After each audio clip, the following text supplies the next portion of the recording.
The bitter truth, why it's not the fat, it's the poison. I did a bunch of research about sugar and the effects that it has on us, and I want to share with you the research that I found. I'll start this video with a story that we've been told and why it's wrong. This story has been in the marketing for over 35 years, and it's about biochemistry, politics, and a massive public health failure. By the time I'm done, I hope I have debunked the last 3 decades of nutrition information, especially in the US. Let's start with a quick quiz.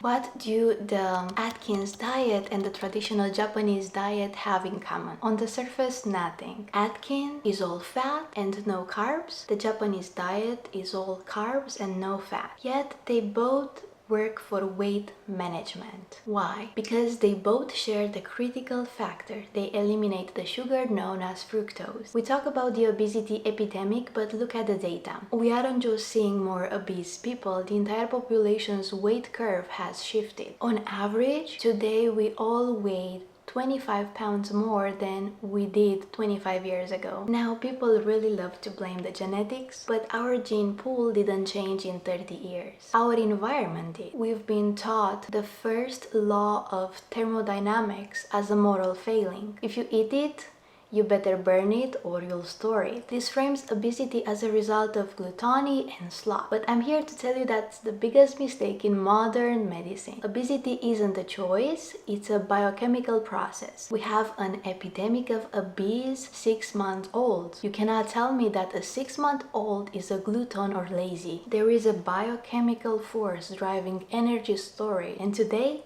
we're gonna find out what it is. The Great Fat Fallacy. In 1982, the American Heart Association and the USDA told us all to reduce our fat consumption from 40% to 30%. We listened, we created a world of fat-free cakes and low-fat snacks. But as our fat consumption went down, obesity, heart disease, and diabetes just skyrocketed. So is it the fat? No, it's not. What happened was that we replaced the fat with carbohydrates, especially sugar. We are eating more calories than we used to. But why? Because our negative feedback system, a hormone called leptin, isn't working. Leptin tells your brain you've had enough. If we're overeating by 300 calories a day, it's because our biochemistry is broken. Let's look at where those extra calories are coming from. In 1915, a Coke was 6.5 ounces. Today, a single serving is 20 ounces. But it's not just the size, it's the chemistry. Coke contains caffeine and 55 milligrams of salt. It's just like drinking a liquid pizza. Why is there so much sugar? To hide the salt so you don't taste it. The salt makes you thirstier,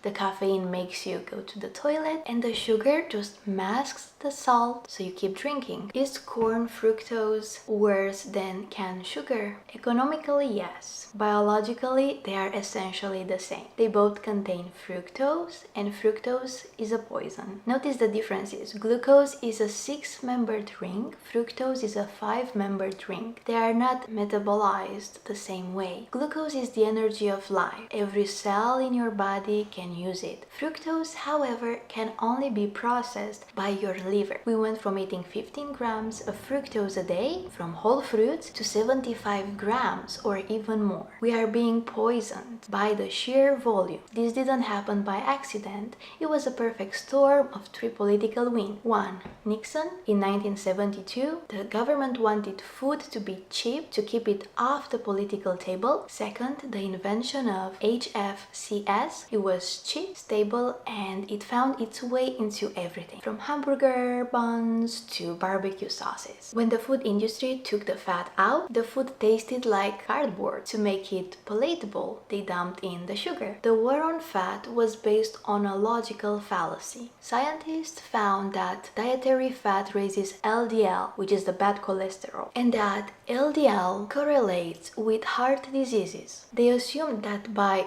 removing the fat, fat, they would remove the disease. But as early as 1972, John Yudkin, a brilliant British researcher, warned us in his book Pure White and Deadly that the real culprit was sugar. Of course, he was ignored in favor of Ansel Keys, whose 7 countries study seemed to blame fat. But if you look closer at Keys' data, countries like Japan and Italy had low heart disease, but that's not just because of low fat, but because they had almost no fructose in their diets at the time. What conclusions do we get from this? We have been hoodwinked. We've been told that juice is healthy, but juice is just sugar water without the fiber of the fruit to slow it down. We've been told that all calories are equal, but the calorie of fructose is vastly more damaging to your liver than a calorie of glucose. Managing your health isn't about counting calories, it's about understanding the biochemistry of what you put into your mouth. Fructose, it's not just empty calories,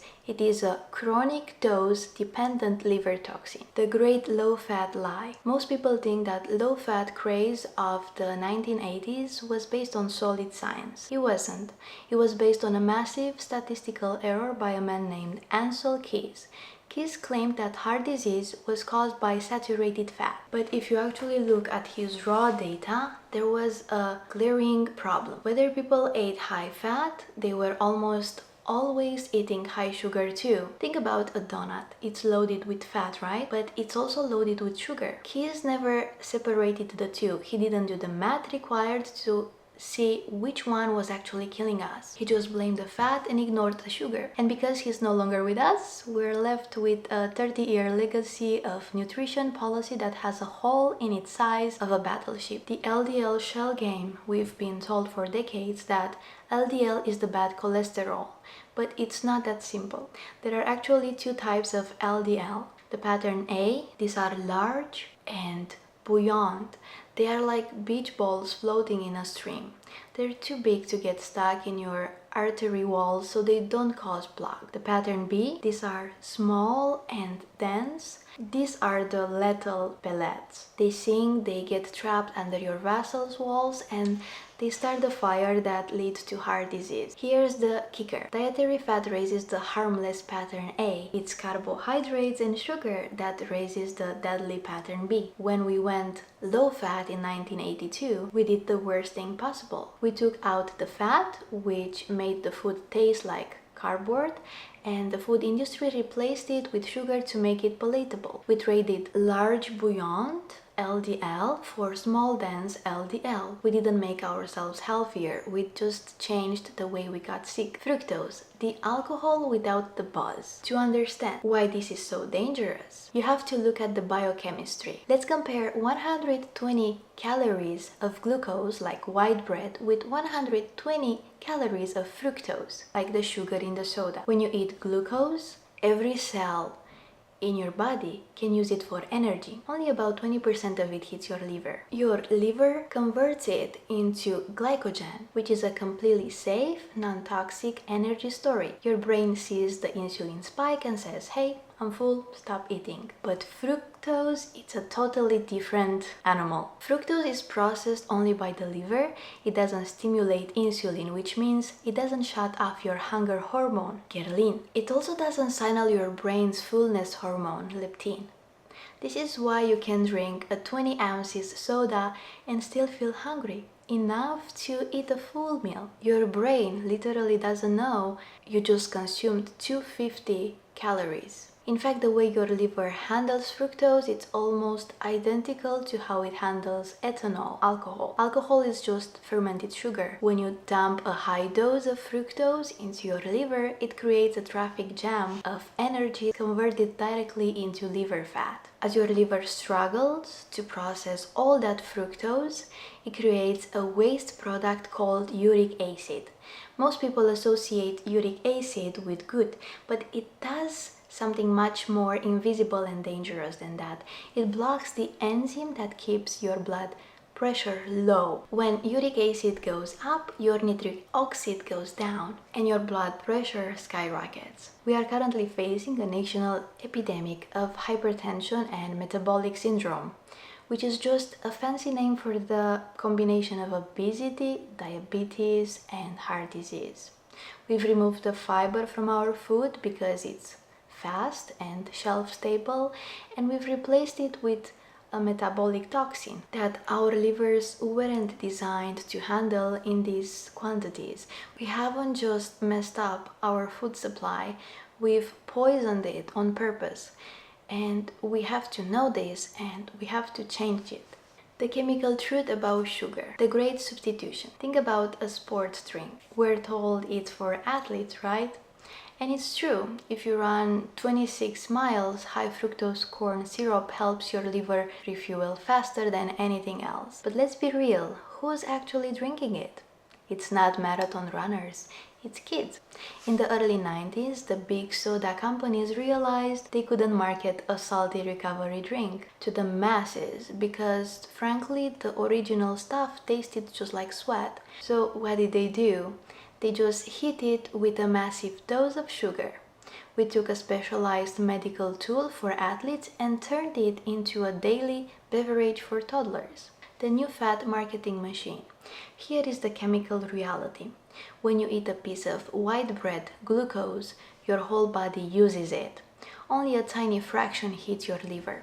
But when you drink a soda, which has lots of fructose, your liver takes the entire hit at once. In your liver, that fructose triggers a process called de novo lipogenesis. That's a fancy way of saying creating fat from starch. In fact, when you consume fructose, 30% of those calories end up as fat. You think you're drinking a low-fat carbohydrate, but metabolically, you're drinking liquid fat. The starving brain paradox. The worst part is that sugar breaks your internal fuel, Dodge. Normally, a hormone called leptin tells your brain, hey, you've got enough energy, stop eating. But the high insulin levels caused by sugar block that signal. Your brain literally cannot see the leptin. So even though your body is storing record amounts of fat, your brain thinks you're starving.